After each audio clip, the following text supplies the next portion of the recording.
시청자 여러분 그리고 장병 여러분 안녕하십니까? 국방 뉴스를 전해드립니다. 첨단 지상 무기를 한 자리에서 볼 수 있는 대한민국 방위산업전이 일산 킨텍스에서 개막됐습니다. 전 세계 25개국 400여 업체가 최신 방산 기술을 선보입니다. 김재한 기자입니다.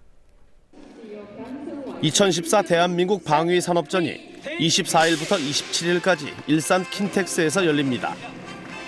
육군협회가 주최하는 이번 행사는 지상무기와 장구류, 대테러 장비를 아우르는 지상군 관련 국제전시회입니다.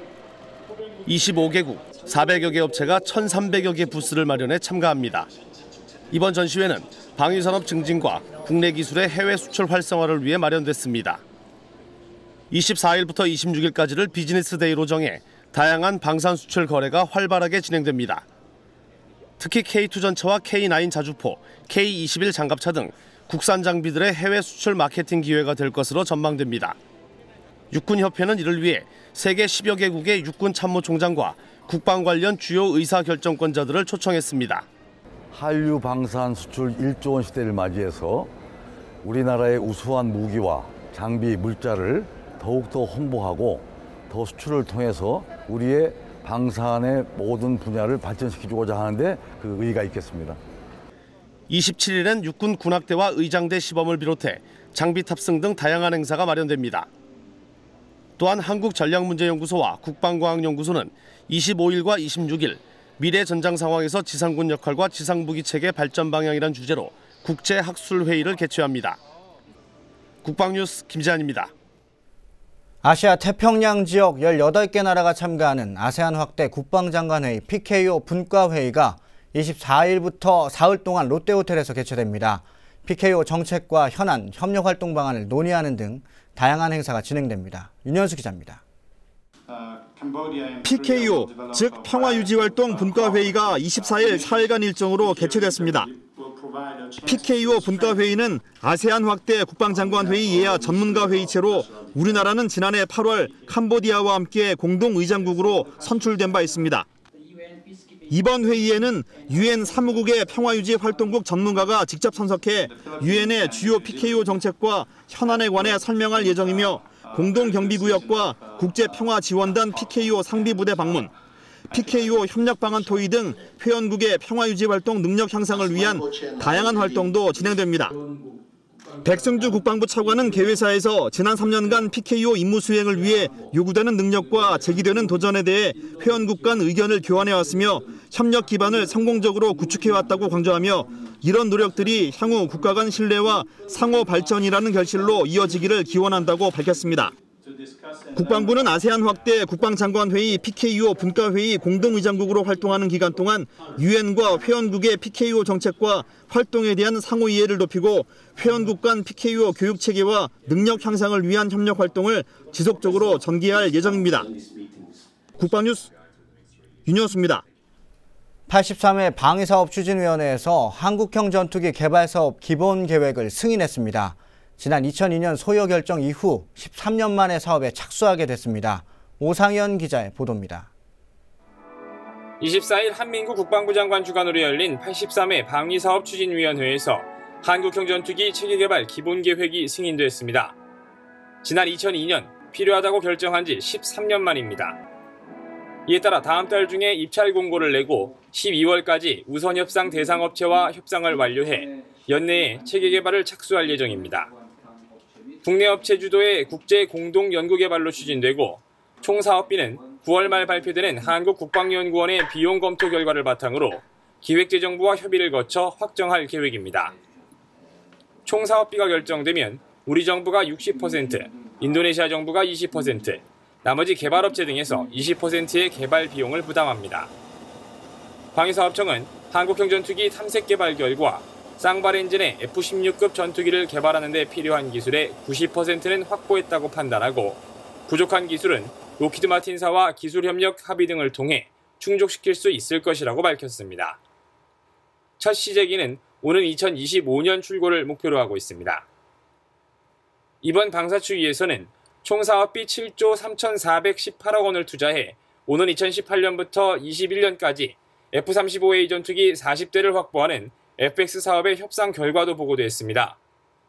방위사업청은 지난 3월부터 시작된 협상에서 미 정부와 제작업체 등으로부터 지난해 경쟁 입찰 과정에서 합의한 각종 기술과 계약 조건, 절충교역 협상 내용을 대부분 반영하는 결과를 얻었다고 밝혔습니다. 특히 한국형전투기 개발 사업에 필요한 각종 기술 지원을 위해 로키드 마틴사의 전문 기술 인력 지원과 전투기 기술 자료 등을 확보했다고 강조했습니다. 한편 방사추위는 국내 연구 개발로 3,000톤급 잠수함을 확보하는 장보고3 배치2 사업과 현재 운용 중인 세종대왕급 구축함보다 탄도탄 대응 능력과 대잠 작전 능력이 크게 향상된 구축함을 확보하는 광개토3 배치2 사업 등 4개 안건을 승인했습니다. 국방뉴스 오상현입니다. 다음 달 8일부터 열리는 세계군인 육군 5종 선수권 대회를 앞두고 대회가 성공적으로 진행될 수 있도록 테러 대비 훈련이 실시됐습니다. 군과 유관기관의 합동훈련으로 테러 대비에 만전을 기했습니다. 박예진 기자입니다. 세계 35개국에서 350여 명의 육군이 참가하는 세계군인 육군 5종 선수권 대회를 앞두고 경기 준비가 한창인 육군 3사관 학교. 다음 달 8일부터 9일간 열리는 대회가 성공적으로 마칠 수 있도록 테러에 대비한 대침투 합동 종합훈련이 펼쳐졌습니다. 이번 훈련은 국군기무사령부의 주관으로 육군 54단과 육군 2탄약창을 비롯해 영천 지역의 경찰과 소방 등 400여 명이 훈련에 참가했습니다. 유관기관과의 통합훈련을 통해서는 사전에 서로 실시간으로 상황을 공유를 하고 통합된 조치를 통해서 즉각적으로 대응할 수 있는 대비태세를 갖추게 되겠습니다. 먼저 대회가 진행되는 동안 화재와 미확인 화학물질에 대한 대응 능력을 검증했습니다. 화재가 일어난 선수 식당에 5분 대기조가 즉각 출동해 도로를 통제하며 초동 조치를 하고 이어 소방사의 신속한 화재 진압이 이뤄집니다. 한편 선수촌에서 테러범들이 선수들을 인질로 삼은 상황이 벌어졌습니다. 헌병특수임무대는 내패를 이용해 적을 제압해 인질을 무사히 구출해내고 테러범이 설치한 폭발물을 폭발물 처리반이 안전하게 제거하며 완벽한 통합 상황 조치를 보여줬습니다. 육군 54단과 육군 2탄약창 그리고 유관기관들은 이번 대회의 안전을 최우선 과제로 두고 어떠한 테러에도 완벽하게 대응하겠다고 밝혔습니다.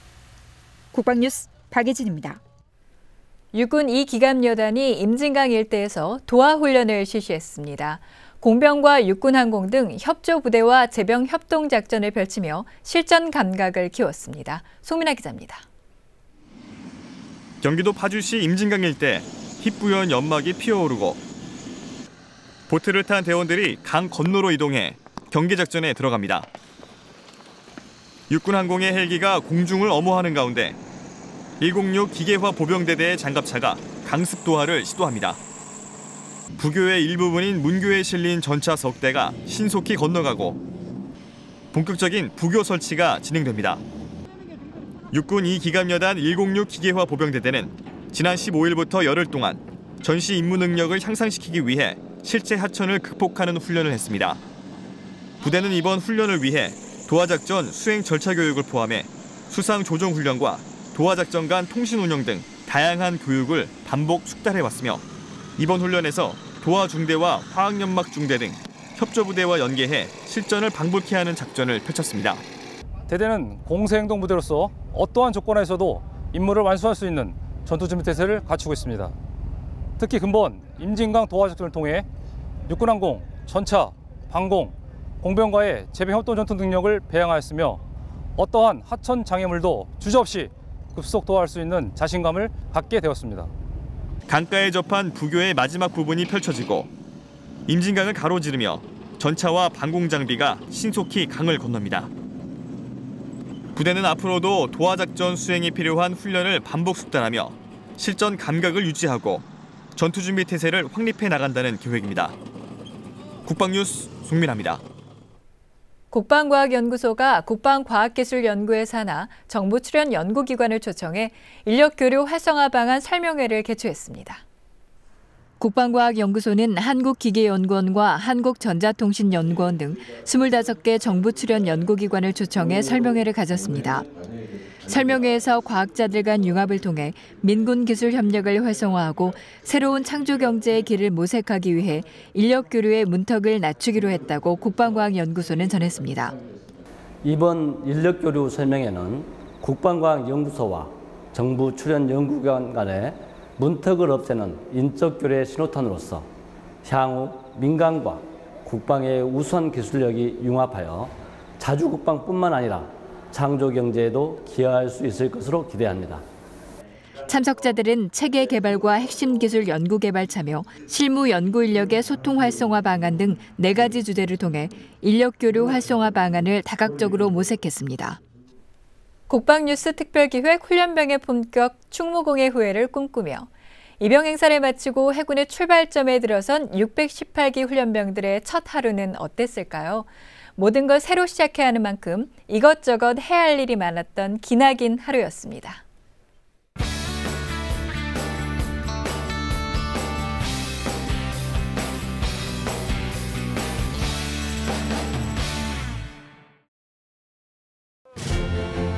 짧게 대답한다, 알겠어? 네!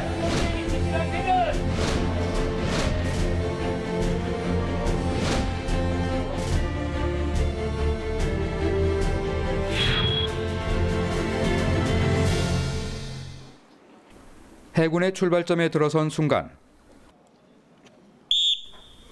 곧바로 훈육 요원들의 호각 소리와 지시가 울려 퍼집니다. 지금부터는 동작 하나, 행동 하나, 훈육 요원들의 통제에 따라야 합니다. 입영 첫날 제일 먼저 실시한 것은 본인 신분 확인. 병무청 직원들이 나와 입영 전 지급된 나라사랑 카드와 신분증으로 본인이 맞는지 일일이 대조합니다. 그리고 처음 지급되는 피복, 러닝과 팬티, 체육복과 슬리퍼 등 훈련소 생활에 기본적으로 필요한 개인용품이 1차로 지급됩니다. 오늘부터 일주일간은 가입영 기간. 정식 소대로 편성되기 전까지 개인을 식별하기 위한 엑스레이 번호와 각 소대를 배정받습니다. 교육관에 모여 단체로 실시하는 인성검사. 입영 전 병무청 신체검사 때 해봤던 검사긴 하지만 군 생활에 대한 적응 여부를 확인하고 또 확인하기 위한 절차입니다. 설문 항목들이 꽤나 많지만 훈련병들은 성의를 다해 끝까지 답안을 작성해 갑니다. 훈련소에서 첫 하루가 저물어가고 어느덧 저녁 시간이 됐습니다. 처음 맛보는 군대밥. 처음엔 다 남겼어요. 첫 식사는. 왜냐면 이제 사회인에 있다가 몇 시간 만에 저녁을 먹는데 거의 다 남겼어, 훈련병들이. 해군 618기 훈련병들의 첫 식사 메뉴는 돈가스와 샐러드, 김치, 두부 된장국입니다. 군대에서 처음 식사를 했을 때 돈가스가 나왔는데 저는 매우 만족했습니다. 맛이 없어 못 먹는다는 건 이젠 옛날 얘기가 됐죠. 맛과 영양을 생각한 다양한 메뉴의 식단이 앞으로 5주간 훈련병들에게 제공될 것입니다. 그 당시에는 밥 먹는 시간이 워낙 짧아서 식사 시작과 함께 식사 끝! 바로 이제 수조를 놔야 되는 상황이었었어요. 식사 시간도 걱정 없습니다. 마음껏 충분한 시간이 보장된 가운데 식사를 할 수 있는 모습도 예전과 달라진 훈련소 모습입니다. 저녁 식사를 마쳤지만 훈련병들에게는 아직 끝내야 할 일들이 남았습니다. 다시 교육관으로 향합니다. 이동할 때나 대답할 때마다 이제 절도 있고 큰 목소리가 필요합니다. 군인의 기본 자세를 갖추기 위해 훈련소 생활 동안 계속해서 반복 또 반복 숙달해야 하는 일입니다. 훈련병들은 교육관에 모여 개인 면담을 위한 설문지를 작성하고 훈련소 생활에 굳이 필요 없는 물품들을 반납하는 것으로 겨우 일과를 마쳤습니다. 이제야 비로소 편히 쉬고 잠들 수 있는 생활관으로 발걸음을 옮깁니다. 잠자리에 들기 전 개인 주변 정리를 하고 지급받은 체육복으로 옷을 갈아입습니다. 처음에 피복 창고에서 지금 입고 있는 체육복 상하의를 받아 입었을 때라고 생각합니다. 가슴에 새겨진 해군이라는 글자를 볼 때 처음으로 해군에 입대하였구나라는 생각을 할 수 있었습니다.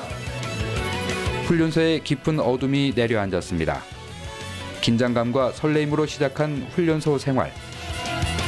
길기만 했던 첫 하루가 이렇게 지나갑니다. 다음은 국방 게시판입니다. 국방부가 개방과 소통, 협력과 통합을 위한 국방 3.0 우수사례 경진대회를 10월 15일 오후 2시 국방부 대회의실에서 개최합니다. 국방 3.0 우수사례 제출은 26일까지며 서면 심사를 통해 10건의 우수사례를 선정합니다.